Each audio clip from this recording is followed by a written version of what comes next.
Good morning, ladies and gentlemen. Good morning to the audience that we have in person here today at CSIS. And I know that there are a lot of you joining online, so I welcome you as well. My name is Romina Bandura. I'm a senior fellow here at CSIS. And we have the pleasure of hosting this excellent panel on the COVID pandemic and how COVID has accelerated digital payments worldwide and the link between digital payments and financial inclusion. And before we begin to introduce our experts, we would like to show one of the products that we have prepared as part of this project that was funded by the Gates Foundation, so we're very grateful for that partnership. We produced 3 videos, and we have a very good interactive report online that you can, access. And so I welcome everybody to read that. I hope it's interesting. And so we're going to kick off with the first video. We'll just show one of 3. And so here it goes. During the pandemic, governments worldwide used digital payments to provide immediate economic relief to their citizens impacted by COVID-19. At least 155 programs in 58 countries use digital platforms to provide this economic relief to their people. This reflects a growing trend towards digital payments worldwide. Digital payments have been essential to governments in the pandemic because they're faster, more secure, and easier than cash transactions. Government-to-people payments, G2P, can be used for everything from paying wages to distributing welfare checks to helping people open their first bank account. When COVID-19 hit, countries that already had a strong digital ecosystem to support G2P payments were able to help vulnerable populations quickly and effectively. A country like India, most of the people have bank accounts, access to a digital identification we call Aadhaar, and most people now own a mobile phone. So India had systems that were set up for this. So the government of India could go on stream pretty quickly. But countries that were less prepared could not reach the people who needed assistance most. A country like Togo, where there was no system before. It is a country of 8 million people. There was no social protection system, so to speak. You start from scratch, without any data, without any information base, and then you use digital technologies like geospatial mapping, mobile call data records, and open accounts for people using their electoral ID. So they set up within a month a system where they could transfer about $12 the mobile phones through mobile wallets. And that is remarkable. But 2 years into the pandemic, many countries are still not ready to respond to the next crisis. I think, first of all, that governments made a heroic effort once they saw the severity of the pandemic and the fact that they would need to shut the economy down and help people. They made heroic efforts at getting payments out. Unfortunately, they didn't do a very good job of planning. In most countries, there are certain industries that are required to have emergency plans in place with a series of well-rehearsed steps should something go wrong. The same thing should be happening in the finance industry when it comes to the need to get payments out to all of the eligible citizens and residents of an area.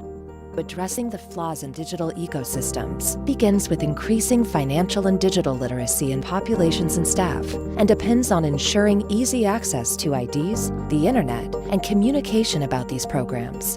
Removing obstacles like poor customer service and high transaction fees will also be essential to making sure people can get the help they need.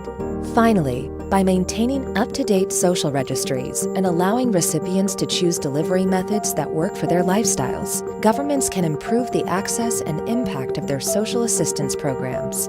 Governments generally relied on social protection rolls, welfare databases, et cetera, to identify who are we going to get payments out to. But there are a lot of people who aren't on those rolls. The working poor, folks who are not getting any kind of welfare, they have a low-paying job, they lose that job, they're in as much need as anyone else, but they're not on any rolls. A lot of those government databases were completely out of date, or they had contradictory information that rendered people ineligible, even though the information was wrong. And government hotlines, which again were put in after the fact, as time went on, usually had no ability to fix incorrect information. The payments were generally put in place with a very top-down mindset. The finance ministry would transfer the money to the central bank, and then they would transfer them to banks. And that sounds good, except that a lot of people, especially in the developing world,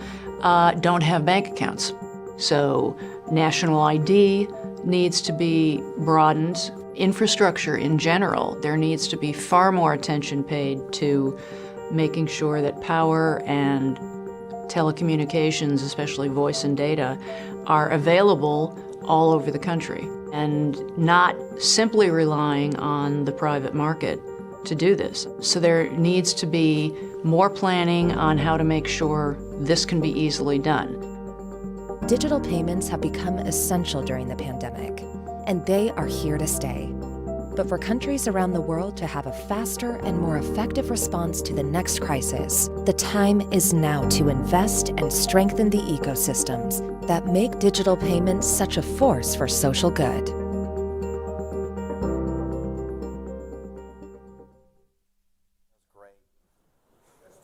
There's two more. We're gonna watch two. We're gonna watch the other two. Okay. On your weekend. On your weekend. Thank you all for being here. I know we have an online audience. I want to thank Romina Bandura and Elena for all the hard work on this really important project. Look, I think COVID-19 has been a major global disruption, and it's been a major accelerator. And we had to think about a whole bunch of different things differently. I don't think any of us were thinking about Zoom 3 years ago. If you thought about Zoom, I think we did a podcast on Zoom, and 3 years ago I said, well, come onto our studio and we'll do a podcast. We do it all virtually now. So I've said, because of COVID, I think there's been more e-government, e-commerce, and digital payments in the last 180 weeks than in the last 180 years. Right? There's been a lot of acceleration now. I think we've talked about. There's a whole bunch of assumptions that go into it. You need some electricity. You need an identity.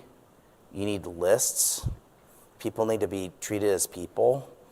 You need to have, systems and rules of the game for all this to work. You need access to a cell phone, probably. You need some kind of an account. There's a whole bunch of assumptions that go into this. So I'm really, really pleased to be having this conversation about digital payment systems. I want to thank the Bill and Melinda Gates Foundation. Thanks, Dion, for your partnership. It's great to see you, for help making this event possible. We are really pleased to announce the launch of a new digital report alongside this event entitled The Future of Digital Financial Inclusion, that is accessible on the event page and at csis.org. I think in addition to sort of these accelerations, something else to consider is that digital payment systems enabled governments to distribute welfare money to vulnerable communities despite lockdowns and physical isolation. So one of the things I think we had to think about was there were all sorts of having to think about government interventions because of COVID. People lost jobs. Many people aren't in the formal economy. So we had to think about how do we get to people who don't, maybe not on payrolls or paying taxes. We define these folks and support them. So digital transactions, especially government-to-payment transactions, can help to formalize developing economies, something that Laura Clapper's done a lot of work on, increase economic productivity, and ensure that underserved populations are benefiting from current systems. So digital is potentially a way to be inclusive, to bring people who've been excluded into systems. So this event will discuss the recent acceleration of digital payments due to the COVID-19 pandemic and the ways in which digital payments can facilitate financial inclusion and economic empowerment for vulnerable populations. I'm really happy to have such a great group of panelists. I know many of them really well, and I'm really happy to see several of them in person, so it's a nice excuse to see Laura Clapper, haven't seen in person in a long time, and Mary Ellen Iskandarian, I only see you like on Zoom or over email, so I think it's really great. So Laura Clapper is the lead economist in the finance and private sector research team of the Development Research Group at the World Bank. That's a really long title, but Laura is the queen of the Fendex index, or sort of the mother of the Fendex index, right? Something like, yes? Yes, okay. And so her current research studies the impact of digital financial services, especially for women. So yes, so she's the founder of the Global Fendex database, which just released its 2021 report in July. Now we're going to talk about that. And it's a big deal. And I was hearing in the green room how important it is to the larger ecosystem in particular. We're going to hear from Anshuti Babazi, who is the head of Africa Advocacy and Partnerships for the Better Than Cash Alliance, which works in 13 countries, but also has a broader footprint of about 33 countries in the 55 sub-Saharan African countries. But you work across all 55 African countries through the African Union and engage in policy and other issues, working with finance ministries and telecom ministries and central banks. And so I really appreciate you being here. You're here from Rwanda, so you've come a long way. So we were grateful to you. So the Better Than Cash, she works on regional and continental organizations to accelerate the adoption and usage of digital payments as a catalyst for digital financial inclusion for every African for the success of the one African market. And I think with CFTA, with the Continental Free Trade Agreement, this is going to be one of the digital infrastructure will help make that potentially a reality, which is very exciting. Okay. Mary Ellen Iskandarian, President and CEO of the Women's World Banking, but Mary Ellen has a new book out, and everyone needs to go out and buy it retail. I bought it retail. You're welcome. And I podcasted her. If you haven't seen the podcast, go out and buy her book, and I hope she'll tell us about her book. She's a leading voice and advocate for women's economic leadership and empowerment in financial services. She, before Women's World Banking, she was at the International Finance Corporation, where I knew her. She was a child prodigy at the time. So I really appreciate, Mary Ellen, you coming down from New York. It's nice to see you, really. Okay, Sophie Sirtain is the Chief Executive Officer of Cgap. I said it was sort of the Major League Baseball Commission, and Sophie said, no, it's not the Major League Baseball Commission of microfinance. It's the sort of the collective action think tank of, let's call it, the microfinance and the financial inclusion space, maybe is a way to describe it, housed at the World Bank. And you've held various positions at the bank. You were Director of Strategy and Operations of the Independent Evaluations Group, but you were also Country Director for Latin America and Caribbean from 2013 to 2016. Where were you Country Director? I was a Country Director for the Caribbean. Oh, lucky you. That's a hardship post. Oh, man. Okay. We'll have to talk about that. That's great. Okay. So I wanted each of you to talk about, I think everyone will agree that there's been an acceleration of digital. And I think the world's BC before COVID was a lot more cash and in a lot more, now we're in a lot, I think the world has shifted. There's been a shift and an acceleration. And so I think a lot of the institutions, whether it's the Better Than Cash Alliance, I think Fendex will kind of capture sort of this change. I think gives us a snapshot up until July of 2021. I think Women's World Banking has seen this. Sophie's industry, her sector has seen this. And so we're all going to be able to talk about this. But I also think there's still more work to do. I think that's what the video said. I think that for example, we had trade agreements in the United States, like the Central American Free Trade Agreement that was concluded in 2005, or the U.S.-Panama Free Trade Agreement, that didn't contemplate digital trade. And so if you look at services or things like, I don't know, buying a music online or buying a digital book, that's digital trade. So this digital payments is going to enable to to what I think, and Shruti, one of the things I think you'll talk about is I think that it's going to help allow for more crossing of borders as well. I think so. There's a whole bunch of implications for this. So anyways, I'm going to give everyone a chance to kind of make some brief framing introductory remarks. We try to get folks to eschew PowerPoints. I know I love PowerPoints too, but I was like, please don't do PowerPoints. So I thank everybody for not doing PowerPoints, but I think we have some, right? I think we have, but I know that I think each of you has a strategic view of this issue, and I'm so grateful that you're here to speak. And so, Lara, it's really nice to see you again. And so I know you do this for a living, so you follow this really closely. So tell us the shift that's happened that you're seeing through the Fendex. So thank you again for the invitation to join you. I'm really delighted to discuss this morning the opportunities and the challenges of digitizing, specifically government payments. And so for over the past decade, the Global Fendex survey has interviewed over 500,000 adults about their financial lives, the use of both formal and informal financial services. And in the latest round of data collection over the 2021 calendar year, we also asked new questions about the adoption of digital payments during the pandemic. And so we find that personal ownership of an account at a bank or other financial institution, including mobile money accounts, has grown to 76% of adults globally. 71% of adults in developing countries. That's more than a 30 percentage point 30 percentage point increase since we first started collecting the data. But that still leaves about 1.4 billion adults unbanked.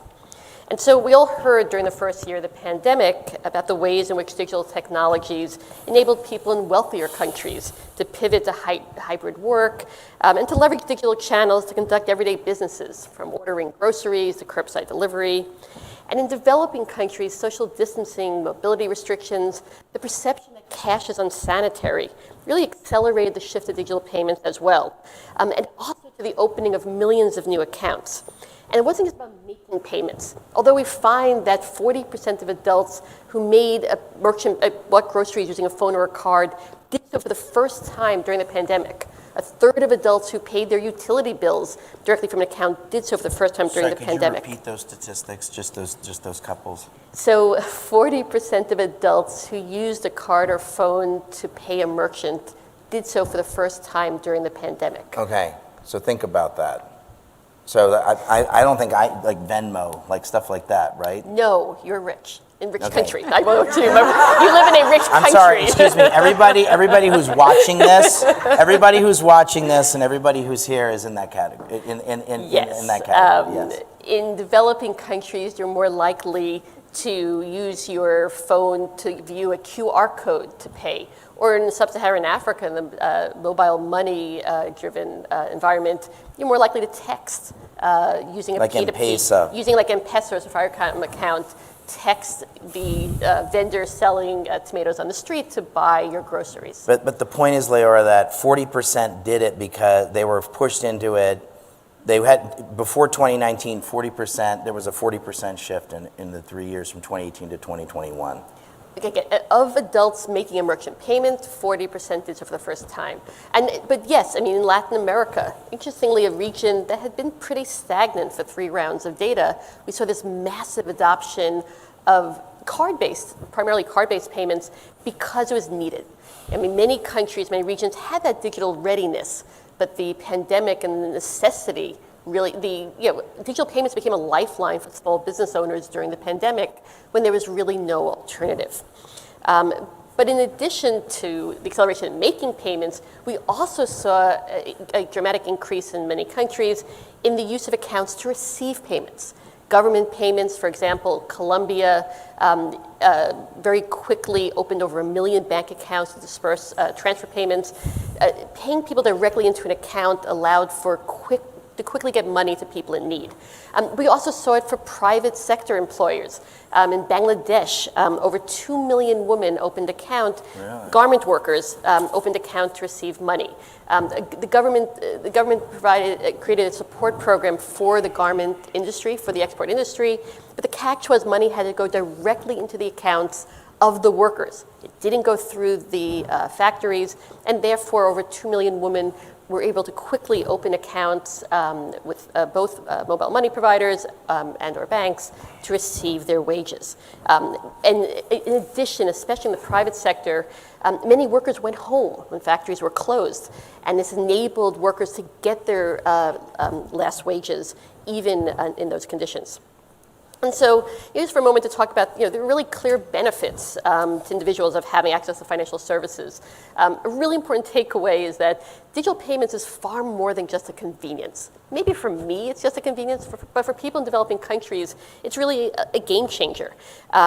People don't have access to financial accounts, to make payments, also to save, to store their money, need to use cash. But cash is tricky, right? And so if you don't have a bank account, you may keep your cash under the mattress, where it can be borrowed or stolen.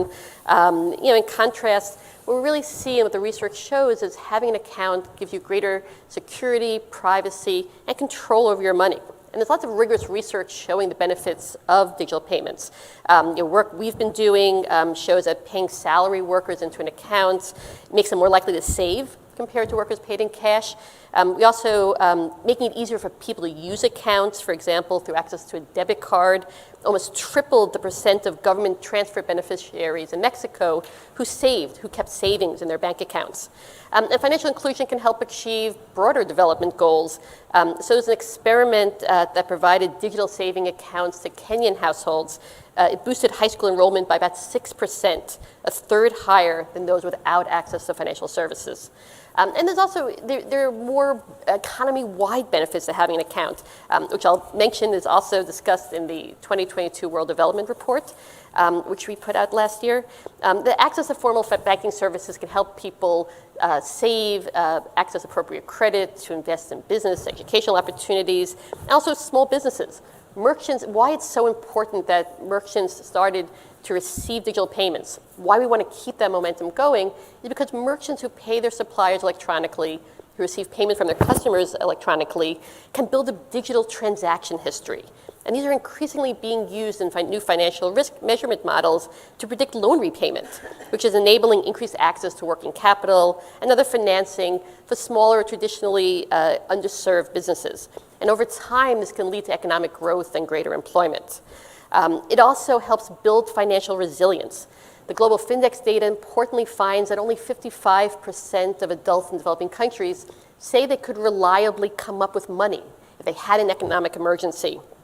However, even after controlling for income, we find that adults who would say that their source of emergency money would be savings are more likely to have that money when they need it. So for example, there is research from Kenya showing that people who have access to mobile money accounts, when an emergency hits, they can get money from a greater both geographic, but also a greater social network of friends. And then going back, returning to government transfer payments, digital payments can also dramatically improve the transparency of these payments. So in Tanzania, digitizing entrance fees to national parks reduced leakage. So unaccounted cash losses fell by 40%, increasing government revenue by about $7 million US. And digitizing government salaries, pensions, social transfer payments in Mexico was estimated to help save about $1.3 billion per year. I was thinking also about corruption. Well, leakage is a nice way of saying corruption. Leakage is a nice way of saying that. The money I'm goes to a little slow on the uptake. Leakage is a nice way of saying that the money is more likely to go to its intended recipients. Oh, okay. And in Tanzania, it's explicitly the cash losses were reduced. It's easier to pocket cash. And again, it's not only, yes, when money is sent through multiple chains, there's often the intended recipient does not receive the full amount. And so making the payments directly to the people who need it and earned it can enable them to have greater money. And so just to touch for a second on what are the barriers preventing people from having a bank account? What do we see in the data? Digitizing payments isn't easy. So infrastructure, as Loretta mentioned, plays a huge role, both in the access and importantly the usage of financial services. If you live in a country where the energy grid or the telephone networks aren't reliable to enable digital payments processing, we hear in countries where there are often blips. And so the customer doesn't know if they've been paid, and the merchant doesn't know if they received the money. It's going to have a lower share of adults trusting the infrastructure and using digital payments. And the opposite's also true. So as evidenced by the increased impact of digital payments in regions like sub-Saharan Africa, in Bangladesh and Paraguay, which have all seen mobile money lead to increased account ownership overall, especially for women and young adults.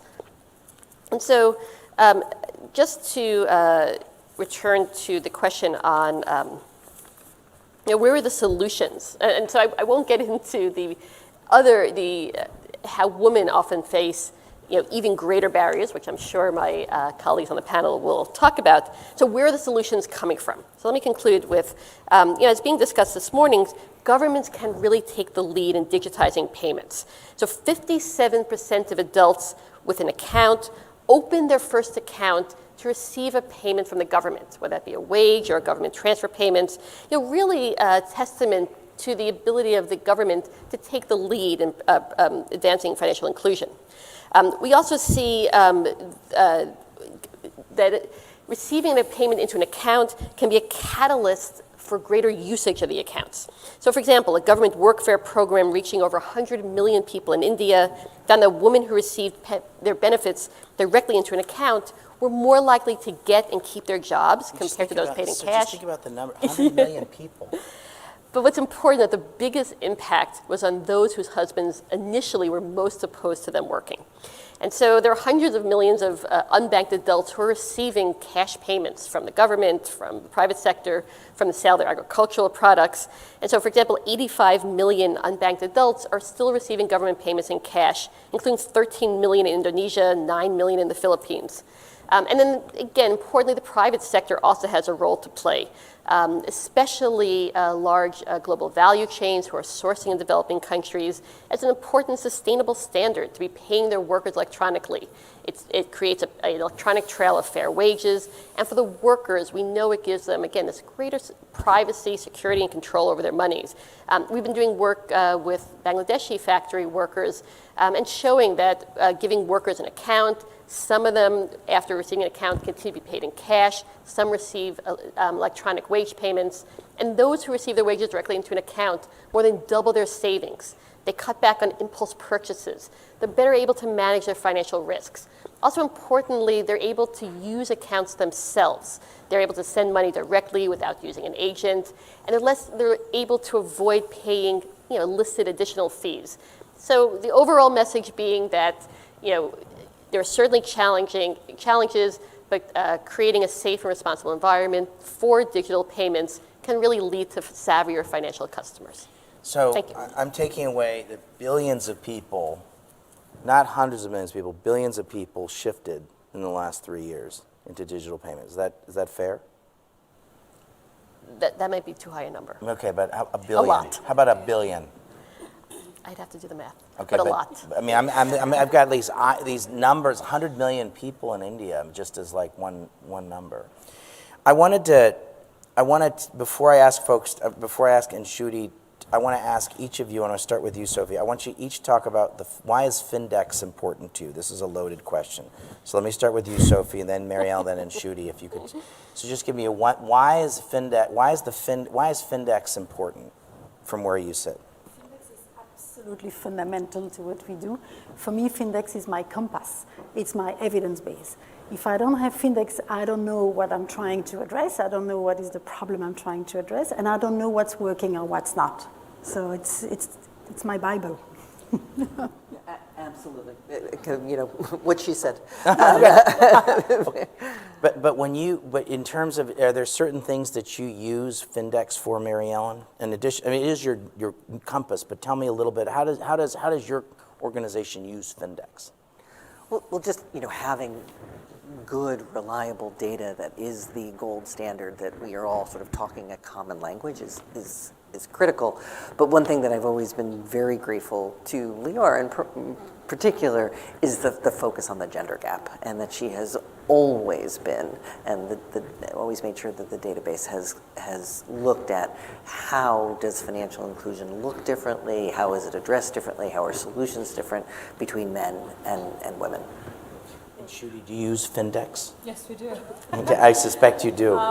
There's no way to know how far you're going. We talk about SMART goals, right? It has to be really clear what you're solving for. And so the Fendex helps us to measure every 3 years where we need to make more progress. It also is a great advocacy tool because numbers, it's been said by the great philosopher Jay-Z, men lie, women lie, numbers don't. And so, so it really is important to have numbers. And it's vital that countries have these numbers and keep them up front as they take to make the necessary policy actions and especially investments to close these gaps. When you talk to governments, do you bring Fendex with you and say, you need to look at your neighboring country and you could do the same thing? Is that how you use it? We certainly are talking about it. I deal mostly at the continental level, but certainly we do refer to the Fendex study, and we are calling on them, especially their national statistics officers, to make this happen. For instance, in Senegal, where we work with them on measuring progress that is being made when it comes to financial inclusion in general. And we're working to achieve that with the African Union, especially on women and youth, on knowing, we know where the gap is. Over 70% of Africa is women and youth, but they're also the most financially excluded. So by measuring that baseline now, and maybe the Bill and Melinda Gates Foundation will do this,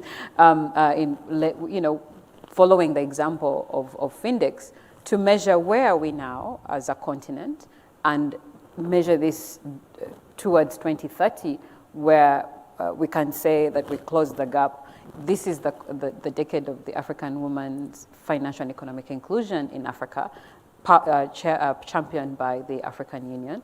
So if we're able to know where we are today, in 10 years, hopefully, we will no longer need to keep talking about closing the gap. We will have closed that gap. And so measuring that progress is vital to success. Thank you very much. So for the SDGs, we did a big project on data, and there was a discussion about we needed a revolution in data to achieve the SDGs. I testified about the Sustainable Development Goals 2 weeks ago in front of the US Congress. And my message was we need to take the SDGs, if not literally, then we ought to take them a lot more seriously in the United States because they're an important way, it's an important common language, sort of like the Fendex is a way of talking about challenges in a way that we can all understand. And I think in the issue of the SDGs, one of the great challenges has been measuring progress. And so one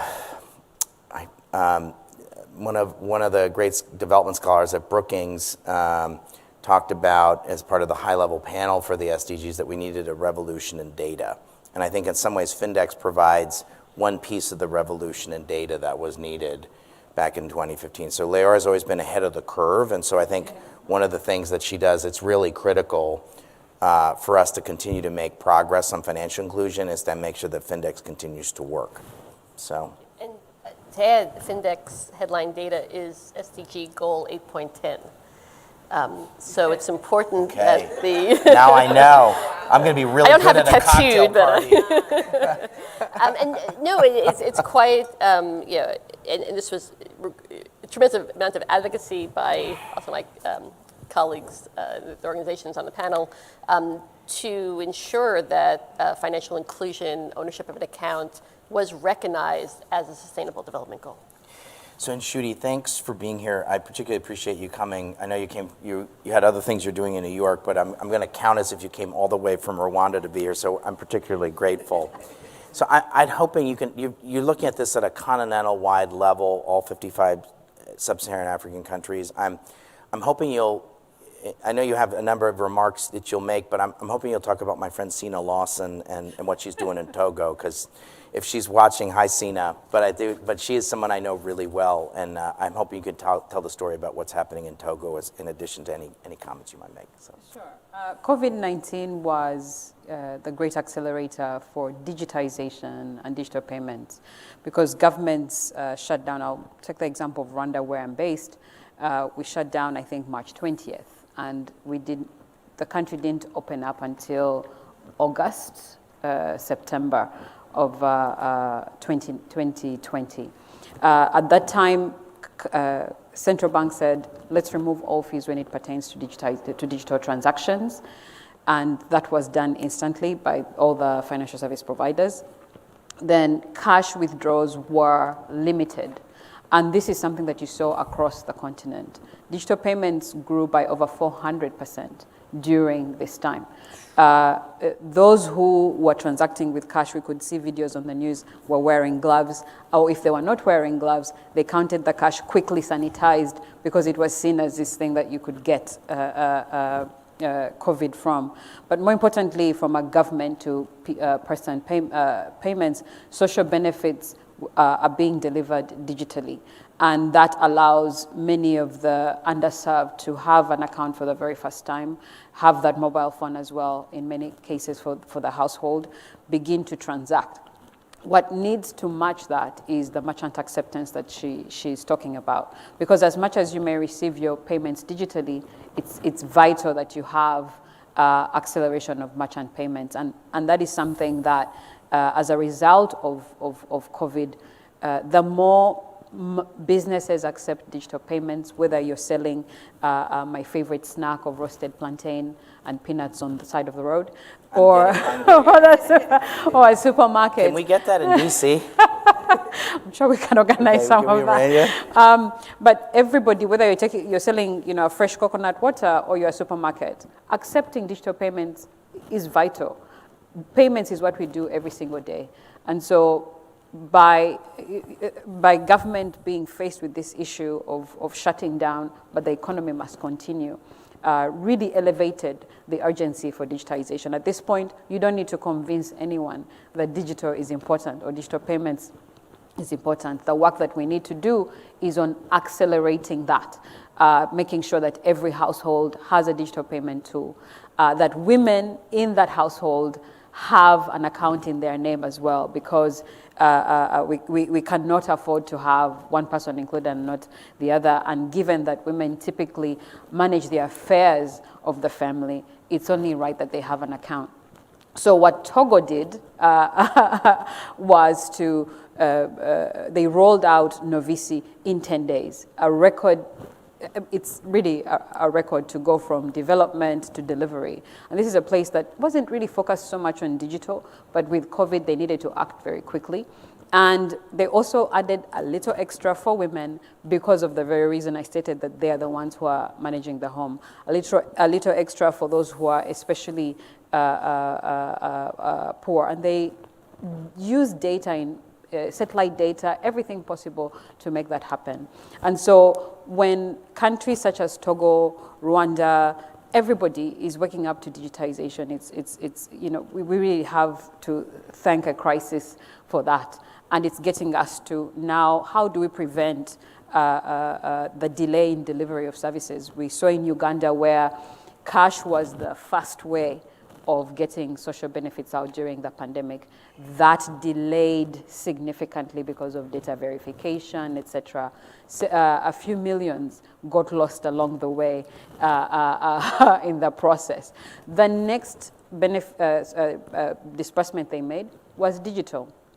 And that time, things move much faster. So it goes to show that within a space of months, you could you do cash, you realize the challenges with it, you work quickly to get digital payments, and it shows the power of digital, that you can be able to respond quickly to the need. You also don't reduce the loss along the way, but most importantly, you're opening up the recipients to much greater financial services. They can maybe save a little bit of what they get from their social benefits. And I saw this, which is what really was my aha moment, in 2012 when we digitized refugee payments in Rwanda. For 15 years, refugees received food rations counted by calories per member of the household, which amounted to about $9 per head per person in the refugee camp. We ensured there were agents because we knew that cash obviously is king, but we also put merchants. And in the first day, cash was truly king. Over 99% of people withdrew their monies. By month 6, there was barely cash withdrawals. Merchants were thriving. And you could see that now the household heads were getting food credit because the $9 is coming at the end of the month. Now the refugee who only had 4 options of either corn or corn, peas, salt, and cooking oil are what they received. And they had to sell that to get what, even just as basic, a tomato, onions to make the food flavorful, salt. Now receiving money in their hands into the digital account, they could choose how to spend, what they want to eat. And they could also save a little bit that they could use towards the buying maybe school needs or sanitary towels, which was a luxury for 15 years. So that's the power of digitization, and to see that that work that we did several years later, reminding government that this is fundamental, and seeing Togo move quickly to make the necessary changes, Uganda move quickly to make the necessary changes, goes to show that digital payments is truly, I think, one of the best catalysts for social and economic inclusion, empowerment, and development. So when I was at AID 20 years ago, there was lots of talk about we're going to use, we're going to give folks accounts and they're going to have ATM machines, because this was the thinking, and we had loose sites of ATMs. We're way ahead. That's gone. How many countries now would you say? So there's the argument's over about digital, is what you're saying. 400% increase. I mean, that's just astounding. 400% increase. I mean, think about where have you heard a 400% increase of anything? And it's about acceleration and it's about access. What's the holdup, if I can put it that way? What's holding back even further? Because it seems as if there are a lot of things you're describing, that there have been some technologies coming into place that go back 10 or 15 years. You were talking about the example of 10 years ago in Rwanda, that in essence COVID kind of forced sort of almost like a behavioral change almost. What's it take for a further acceleration to happen in your mind? Money. Investment to put tools into people's hands is one, and the other is really what we've done with the UN Principles for Responsible Digitization. I believe the reason there is exclusion is because we are not being deliberate in ensuring that we are putting tools into people's hands, that user needs are catered for. How are you going to know what a market woman needs if you're not engaging them on their daily transaction? What are the pain points that they have?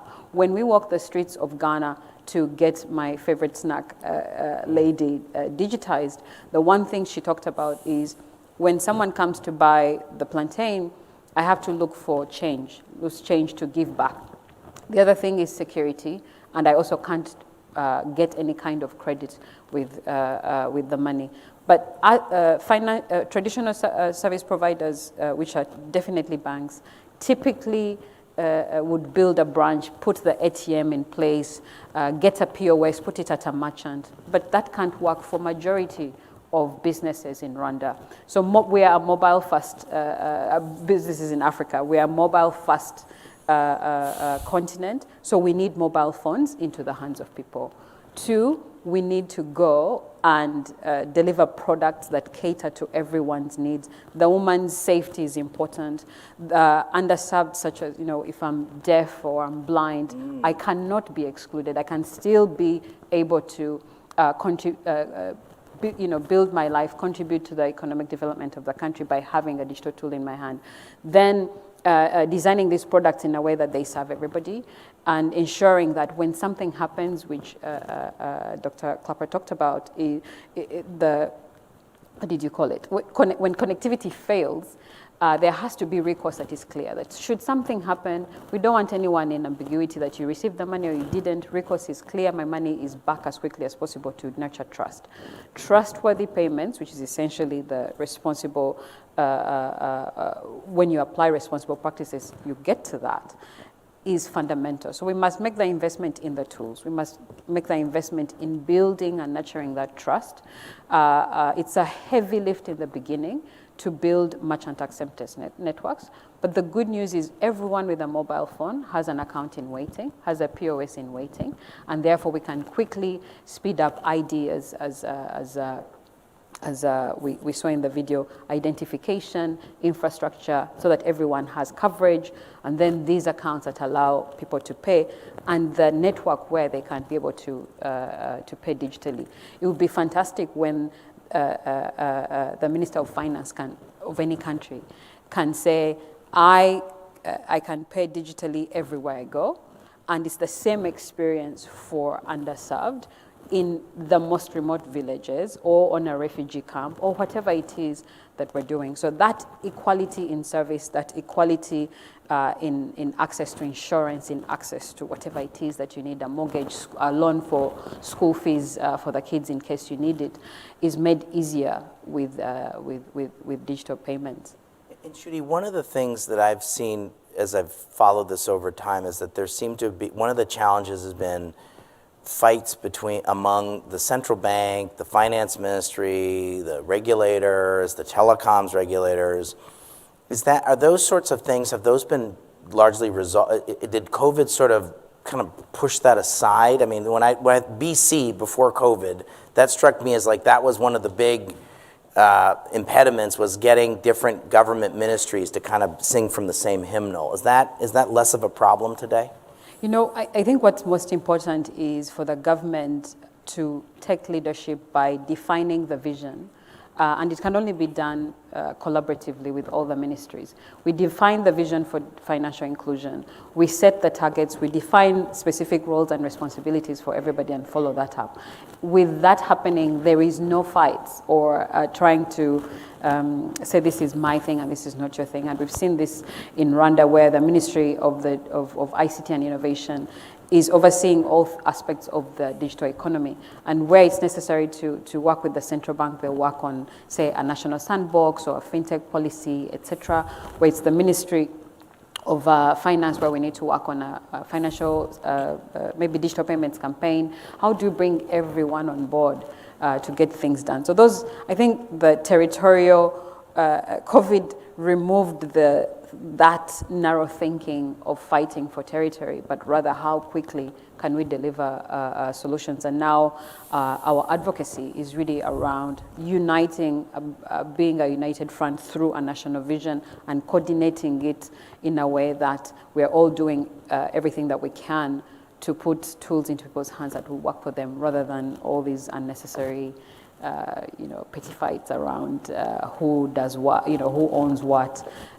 So more unity, more integration, I believe, is where we're going as a continent, and it starts at a national level and a regional level with the making to basically build the Africa that we want. We can't afford to be involved in these things, and so African Union taking decisive leadership. The AFCFTA, I think, is our biggest ticket to financial. I think it's our best chance at closing these gaps when it comes to financial inclusion or activating digital payments, because there's no trade without payments. And President Biden's hosting an African Leaders Summit here in December. It would be really great if we announced a digital trade agreement with the CFTA.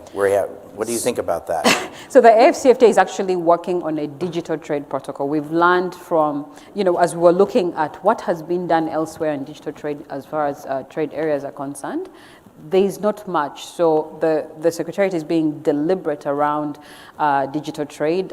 Maybe we could announce some partnerships for investment to make digital trade a reality, and really payments are a big catalyst of that. We are in the trenches working particularly around digital financial inclusion catalyzed by payments, that is being led by the AFCFTA Secretary General himself and the AU, the African Union Deputy Chairperson, who are all champions for this work, and we can only actualize it by making the investments to make it a reality. Okay, so maybe not announce an agreement, but work towards it, is what I'm hearing you say, potentially. I think everything is possible as long as as long as it's going to have clear outcomes for 1.3 billion people. Yeah. Good. Thank you. Okay, Mary Ellen, thanks for coming down from New York. You're You're the CEO of one of the most interesting organizations in the social sector, Women's World Banking. You've written a really interesting book. I hope you'll talk about it because I think it's related to this topic. And we've been talking about inclusion and that digital payments is a way of enabling inclusion. And Shruti's made some remarks, and I think some of the data that Leora provided also, that there's a gender dimension to all of this. And so I'd really welcome your thoughts. Thank you, Dan. I wonder, could I just take 1 minute for a personal remark? Anything. My sophomore year at the Georgetown University School of Foreign Service, I was an intern here at CSIS. Oh, that's great. Thank you. In You the make Department me of, so I don't even know if there happy. is a Department of African Studies any Well, longer, welcome but that's where it home. was. Thank you. I feel very that's much. Great. Thank you for saying that. Good. No, there was no way I was saying no to this invitation, this chance to come full circle. I love it. Well, thank you for your kind words. Women's World Banking, I would agree with you, is a fascinating organization with great leadership. It does have great leadership. We are, believe it or not, a 43-year-old NGO that has been working towards making sure that women, low-income women in particular, in the developing world have access to financial products and services that lead both to their security and to their prosperity.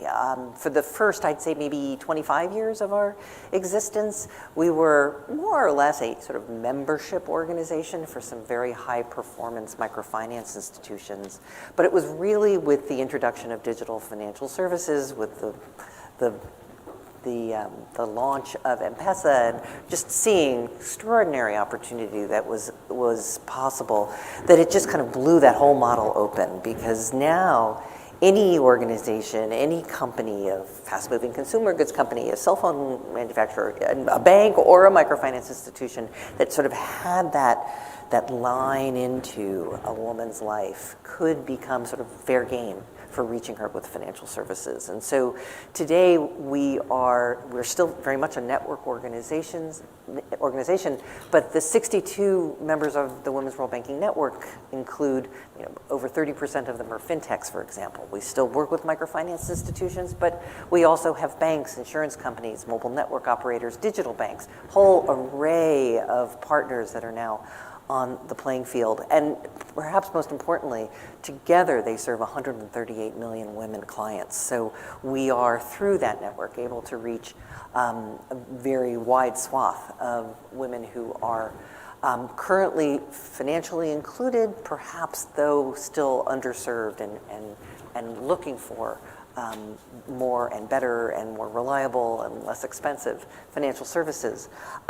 So just to reiterate the great reliance that we place on the work that Leora and her team do with the Fendex, we saw with this latest number that keep me honest, Leora, but roughly 240 million women were brought into the formal financial system, which is really an extraordinary number. But it probably merits, because all of us have made an allusion to the importance of women and why the exclusion of women is so bad for the economy, for the women, for their families. Maybe just to double click a little bit about why the financial inclusion of women is so important. We know, and there's just lots and lots of data now that very clearly shows that when women have not just access to financial services, but control over financial resources, they spend those resources on very different ways that benefit many more people in their own immediate families and in the community. You are more likely to see more members of the household eating better nutrition. They will focus on healthcare for the entire family. You tend to see both girls and boys staying in school longer when a woman is making the choice about paying those school fees. Women will tend to spend more money on housing improvement or improving the circumstances in which they're living than men do when they have access to those services. So bringing more women into the financial system with financial resources in their own hand and the ability to transact in their own names is vitally important, not only to their families, but we're now finally, my favorite development of the last couple of years, other than the Fendex. Other than Yeah, Fendex. exactly. We always have to say that. Is that the IMF now refers to financial inclusion and the financial inclusion of women in particular as a macro critical factor. It has macro environments. That's why the name of my book is There's Nothing Micro About a Billion Women. And it always bugged me that we always talked about micro and reducing women to something smaller when there are that many of them and the inclusion of them is that fundamental. You know, I'm so pleased that we can now finally call it a macro impact. Marianne, I loved your book, and I did a podcast of your book. Could you just spend 1 minute talking about why you wrote that book and how it fits into this discussion? Because it totally fits into this discussion. Yeah, no, it really is the element, and so many of the people on the stage have been so supportive of the work. I'm very, very grateful. But it really was to sort of do a couple of things, gather all of the work that Women's World Banking has done, particularly in this last digital period, sort of between two covers in one place, and to tell the stories of the women and the financial service providers that we've been able to work with at Women's World Banking that have made truly transformative changes, not only in those women's lives, but in the way those institutions do business. But then also to call out just the tremendous opportunity that's being left on the table. $700 billion in revenue in the financial services sector is being left on the table every single year. And not because we are fully included or anything. It's just because men and women are not served at parity. And there is if we're looking at global growth just sort of limping barely over the 2% limit, we've got some amazing estimates of what women's full financial inclusion, full access to all the levers of economic participation could yield in terms of GDP growth. So I was just trying to bring all of those lessons, all of those opportunities that are frankly being missed or are under invested in, to use your phrase, Shuti, was really the reason behind it. I also wanted my other big goal was to put so much of the work that we at Women's World Banking see anecdotally, the stories that I've been told by so many women over the years that I've been privileged to work at the organization, to put that in the broader research context so that I could sit here and say with confidence, there is lots of data that says families are better off, nutrition is better if a woman is financially included. Okay, so what is holding back further inclusion of women in the financial sector? Big question. Maybe I'm at a think tank. Yeah. Okay. Where else are you going to ask? Where am I going to ask that? Right.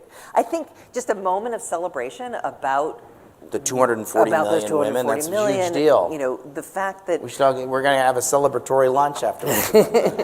one of the biggest barriers to particularly women's digital financial inclusion was frankly access to technology. There were in some countries 20 to 30% gender gaps in terms of not only cell phone ownership but particularly smartphone ownership and that access to the internet or an internet-enabled devices. You saw a dramatic decrease over the COVID period of women getting access to technology. You saw countries with these COVID relief payments that we've been talking about. You saw India, for example, one of only 2 countries that explicitly made their first round of COVID relief payments payable only to women. And you saw, as a result, 25 million new accounts opened within a matter of weeks, and those were primarily opened by women. You see, as I say, you've seen this real increase in terms of access to digital technology, but where I have to say I'm quite worried that maybe we won the relief effort perhaps, or we did a really good job at the relief effort, but I'm very fearful that we may now be sort of losing or failing, particularly failing women on the resilience, on the recovery. You've seen that real uptick in access to technology stall out in the last year. The GSMA, which is the Industry Association for Cell Phones, published a report a few few months ago, saying that there is, once again, a widening gap, 18% gap between men and women's ownership of smartphones. You are seeing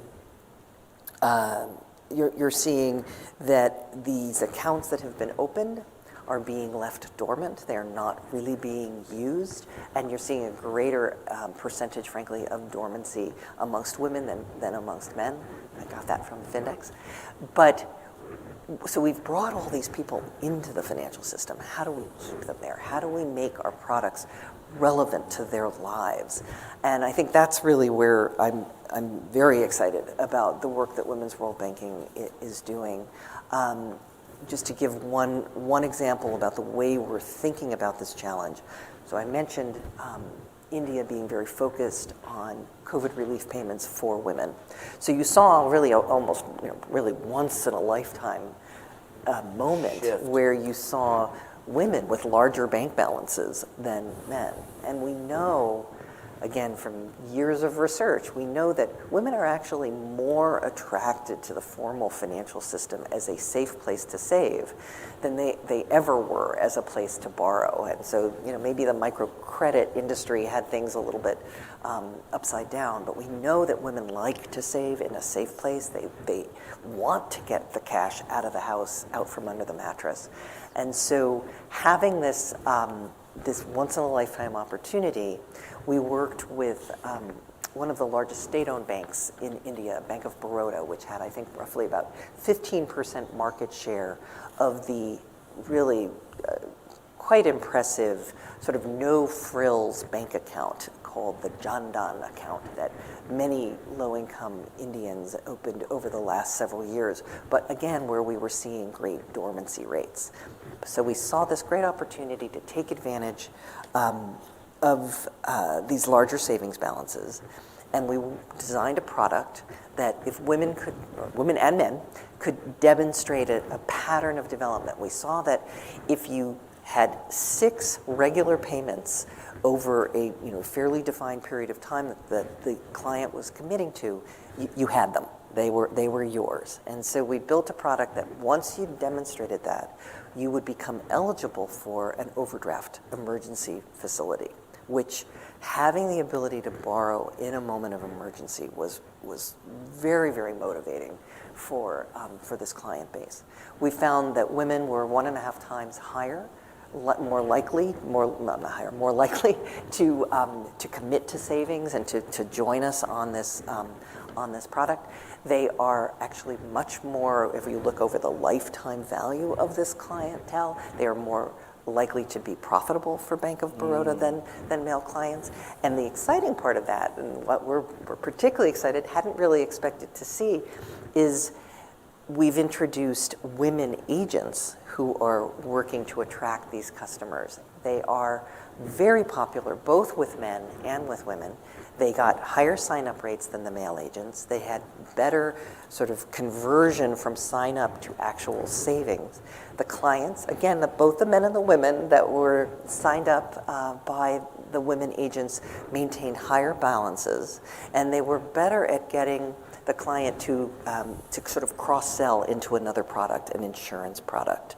And so that's allowed Bank of Baroda to have a much more, sort of long-term profit from this group. So we're very excited about being deliberate about taking this wonderful opportunity. I hate to think of a pandemic that's killed millions of people. The silver lining, exactly. We can use that term. And to keep these people in the system in a profitable way. And Shruti, do you share that concern about seeing folks, now that we've had folks kind of participate in the digital financial system, is that a concern for the Better Than Cash Alliance about keeping them in the system? It definitely is, especially from a digital payments perspective. We saw that 400% growth, and then when fees returned, Yes. it began to taper. But still, that digital payments are growing. Now, what we're obviously worried, but mostly thinking about how do we prevent this, and working especially with the businesses from incentivizing them, like your cash flow is your collateral. You no longer have to bring your house, or in some places your roof is your collateral, and therefore if you default, we're coming for your roof. How do we maintain this is, digitizing. When you look at cross-border payments, for instance, because of the absence of financial institutions, you find that they're borrowing from informal lenders at 30 to 70%.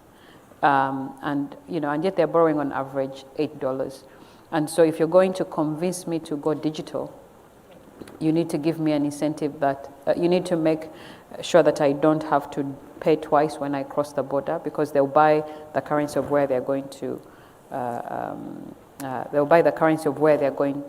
cross the border to, and then buy their own currency when they come back. So that conversion of FX, the removal of barriers for me to have that account and transact with it, borrow at really reasonable rates. So the only thing is to do payments, financial services responsibly, and we don't take that backtrack. So we are worried, but we are hopeful that obviously financial inclusion is a really profitable model, as we have seen with M-Pesa. So it's just driving that continuous conversation to ensure that we don't lose ground, but we are already seeing that ground being lost in some ways. So, Sophie, are you seeing lost ground? You see some reversals in some places indeed. For instance, in Latin America, you see some return to cash. But we see what has happened in the pandemic as absolutely transformational, and it's permanent. We see that there are many factors that are really changing some of the key obstacles that in the past have prevented digital adoption to stick. I think two of the main ones that I'll cite is the trust factor. So in many countries, cash was seen as something you can trust because it's concrete, because it has an instant settlement value, etc. There was a reluctance to trust digital money that you can't see and touch.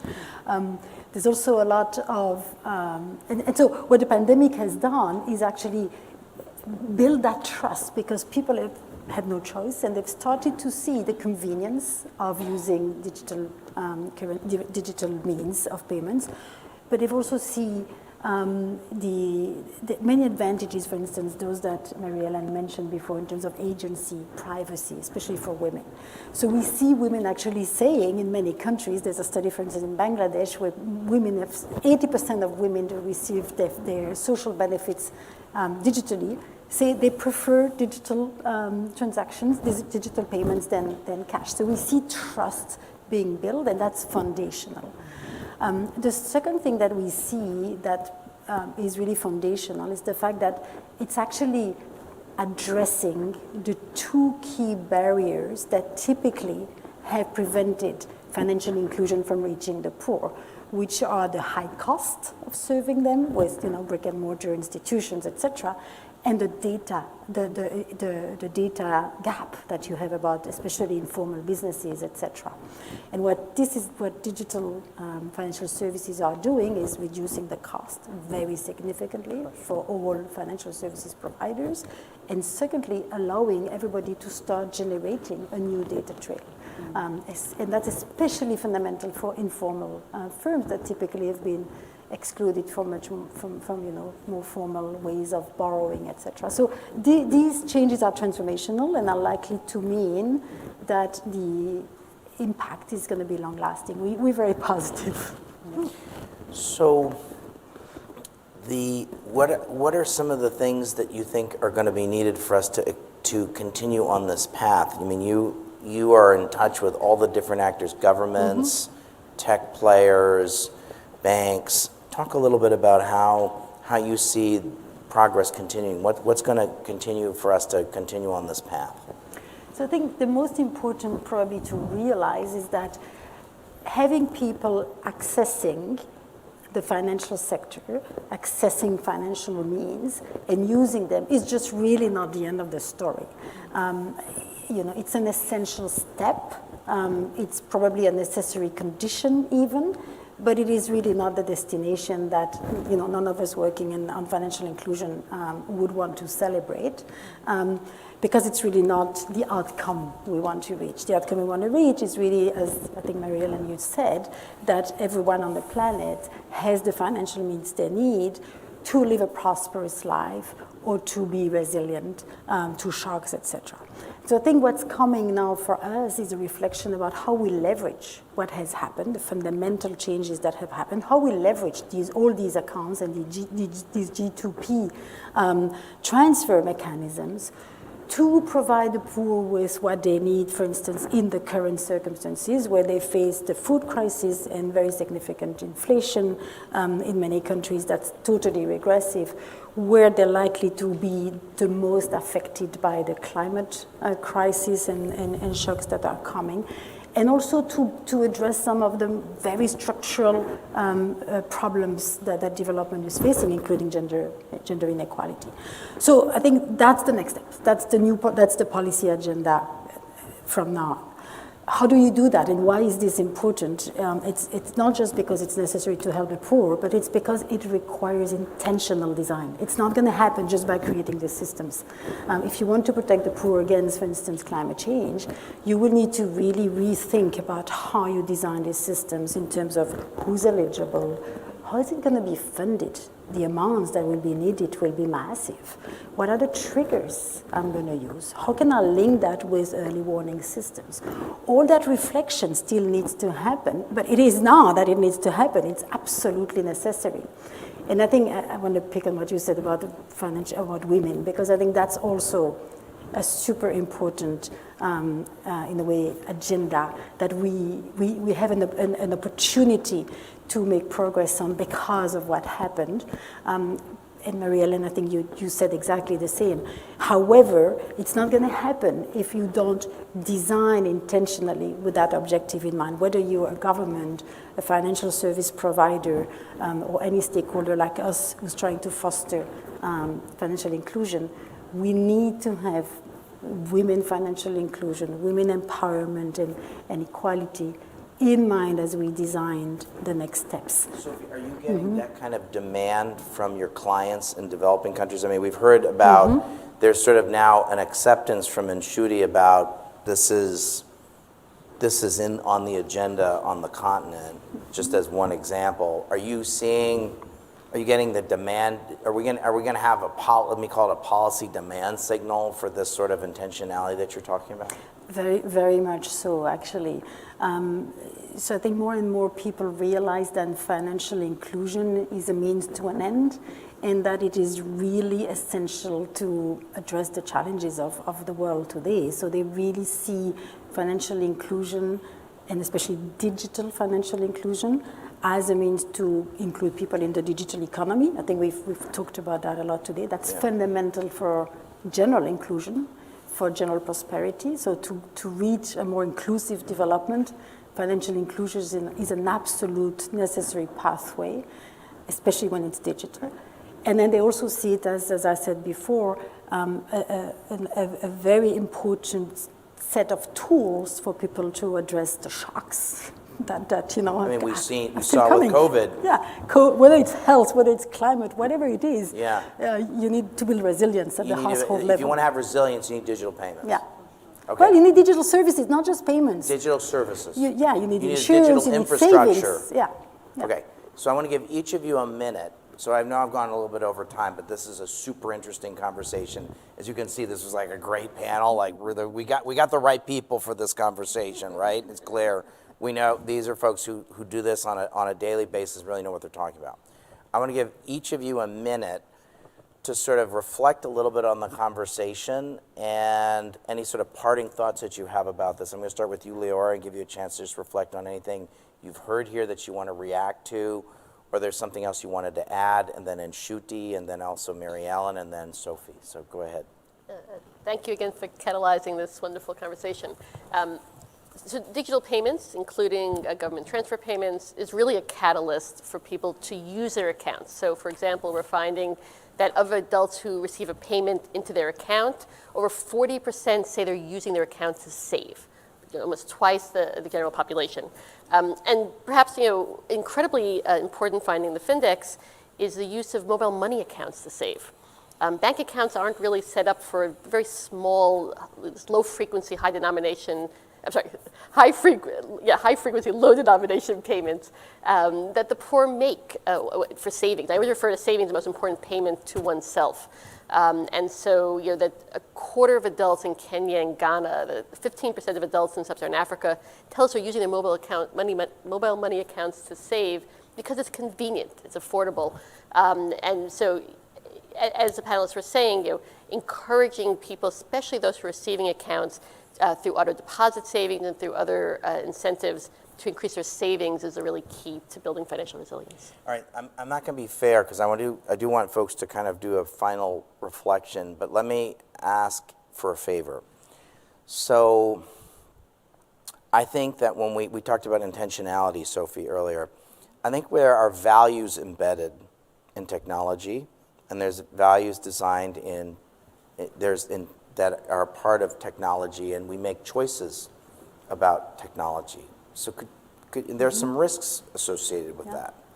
So if I could, so in addition to sort of, if someone could take on, maybe that's a question for you, Sophie, but if Ethan, Shuti or Mary Ellen, if you want to kind of reflect on that too. So it's a little bit, I'm throwing a curveball at the end here, but I was asking folks to kind of give a last thought, but if someone, Sophie, you can bail me out and help me with this values and technology thing, I would be very grateful. But in Shuti, I want to give you a chance to just reflect on anything you want to say.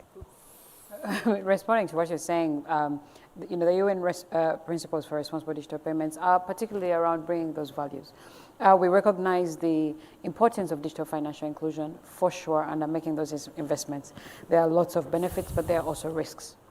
And by making payments responsible, we have to, we are intentional around addressing any risks. Trustworthy payments are fundamental to driving, whether it's an individual, a household, a business, government forward. Government payments are such a catalyst, not just from a giving perspective, but also receiving. We should no longer have people lining up to make whatever payments to government, and we still see a lot of that. So as we address, take advantage of the benefits, we certainly have to remove the dilemma of what technology can bring, especially from a privacy perspective, where our data should not be sold to anybody. We should not be manipulated in any kind of way that's the double-edged sword of technology. But with deliberate government policy and leadership to ensure that that doesn't happen, I believe we can take great strides to where the next Fendex,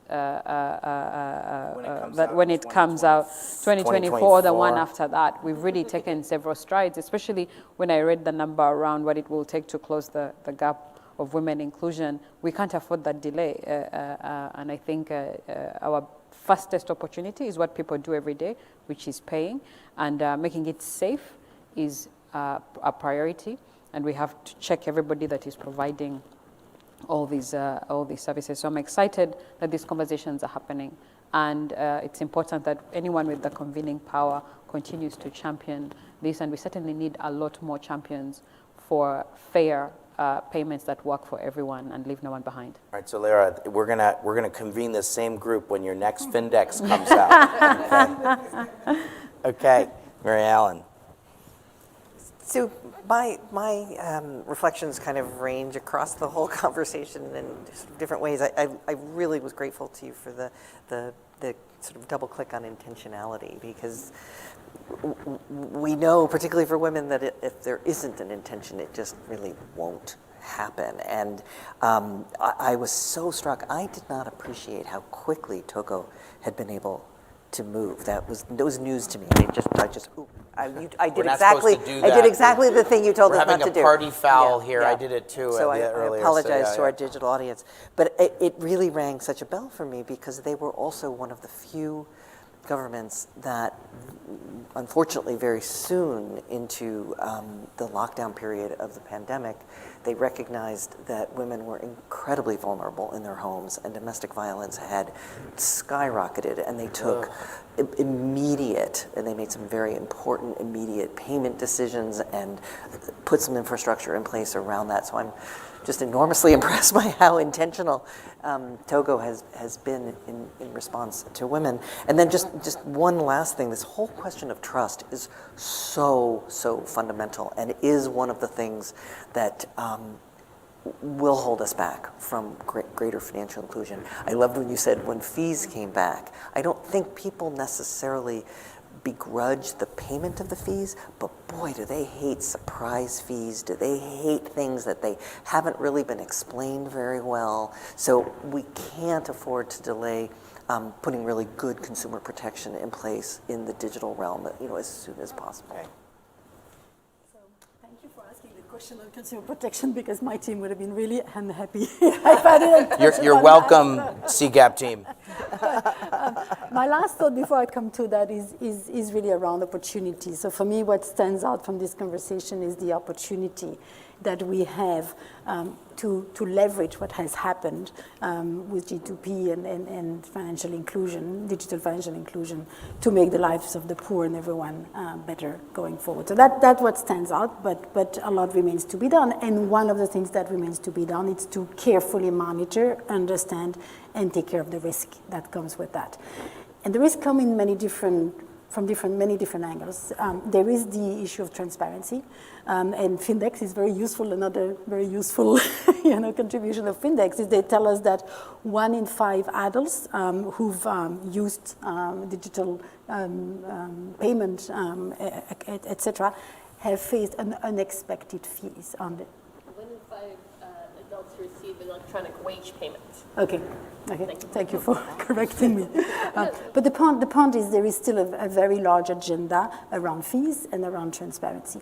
Another very important agenda is around digital and financial literacy, and especially for the poor and especially for women.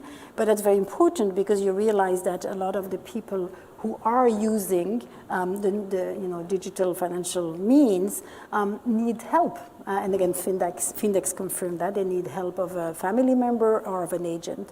That's very positive, and it can really help get them in. But it is also an opportunity for fraud and abuse. Sophie, it's like a driver's license, right? So when people get access to an automobile, they have to do driver's ed, they have to learn how to use it. If you get access to a credit card, an electronic one or a physical one, it's the same thing. If you get access to an insurance product, you have to know what you're doing. So financial literacy is a part of development, and it's sort of something that's overlooked. Yeah. And it's something that sometimes central banks lead, sometimes it's finance ministry, sometimes it's the education ministry, sometimes it's the private sector. But if you want to have financial inclusion, there's some assumption of financial literacy. Yeah. If you want to have digital financial inclusion, there's an assumption of digital literacy. So thank you for raising that. And it's even more important if we want to reap the full benefits of G2P, because of the still unbanked people, 2/3, that's again a Fendex statistics, said that they could not use a financial account on their own.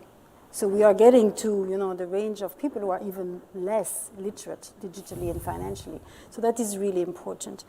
Beyond that, when it comes to digital financial services, you have a lot of risk related to data, privacy, etc. And so you have a whole range of other measures that need to be put in place by governments around data protection, data privacy, etc. So that's a very important agenda going forward. We cannot agree more with you. Good. Could you all please join me in thanking the panel? That was great. Thank you.